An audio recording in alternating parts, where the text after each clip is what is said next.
Aan het eind van het bezoek van koning Willem-Alexander aan Aruba hadden we de gelegenheid om een vraag te stellen.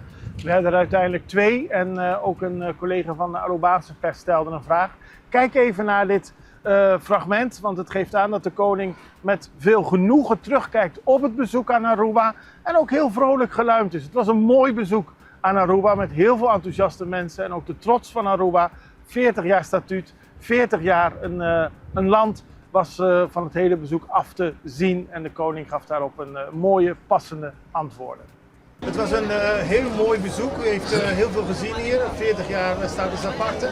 Maar er is ook gesproken, u noemde zelf net al toerisme, maar bijvoorbeeld ook over migratie is gesproken. En er is ook gesproken over geopolitieke spanningen.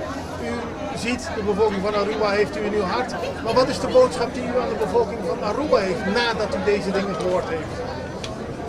Ja, kijk, ik kom sinds 1987 al hier, was mijn eerste bezoek aan het eiland. En toen werd er al gezegd, we moeten oppassen dat we niet te veel toeristen hier gaan toelaten. En inmiddels zijn de aantallen gigantisch gegroeid en alles. Maar het eiland is ook meegegroeid, ook dankzij migratie. Dat zijn onderwerpen die je niet los van elkaar kan zien.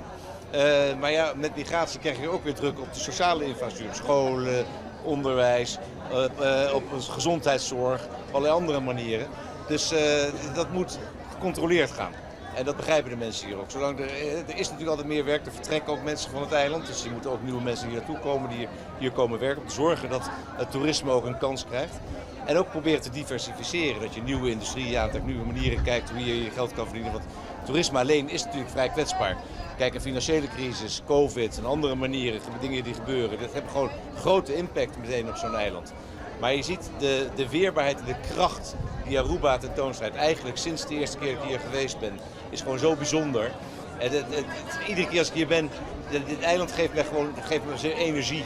Als een deel van het koninkrijk, zo'n mooi voorbeeld. Hoe je hier dit deel gewoon in zijn eigen broek ophoudt, samen naar elkaar omkijkt. Ook weer zo'n project als vandaag.